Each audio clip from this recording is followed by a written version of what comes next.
What's up for September? A total eclipse of the harvest moon.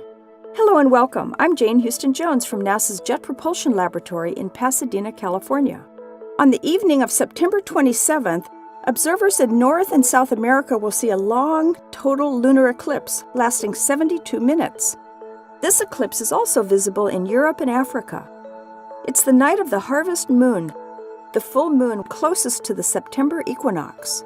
Equinox is derived from the Latin for equal night, so day and night on the 27th will be roughly of equal length, and the sun will rise exactly in the east and set exactly in the west. Sometimes a full moon is called the supermoon, a term coined just a few years ago. A supermoon is a new or full moon which occurs when the moon is at or near its closest approach to Earth in a given orbit. There are 4 to 6 supermoons every year on average, so they're not unusual. You won't really be able to see the difference between this full moon and any other one with your eyes. It'll only be about 7% larger. The moon is 221,000 miles from Earth this month, as opposed to the average distance of 239,000 miles. The partial lunar eclipse begins at 9:07 p.m. Eastern Daylight Time. It will last a little more than an hour, and observers can watch as, crater by crater, the moon is engulfed in Earth's shadow. West Coast viewers, take note. When the eclipse begins, the moon won't have risen yet for you. The total eclipse begins at 10:11 p.m. Eastern Daylight Time and also lasts for more than an hour, ending at 11:23 p.m.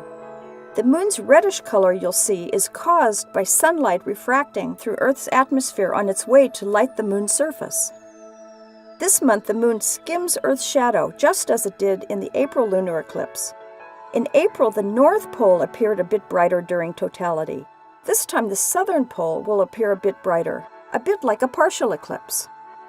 Then it's the whole show in reverse order, ending at 12:27 a.m. on the East Coast and 9:27 p.m. on the West Coast.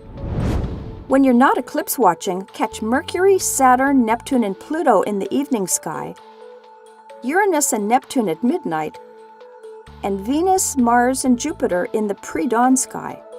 Finally, you can still get a great view of our Milky Way spanning the sky from southwest to northeast, if you can escape to a dark location. You can learn about all of NASA's missions at www.nasa.gov. That's all for this month. I'm Jane Houston Jones.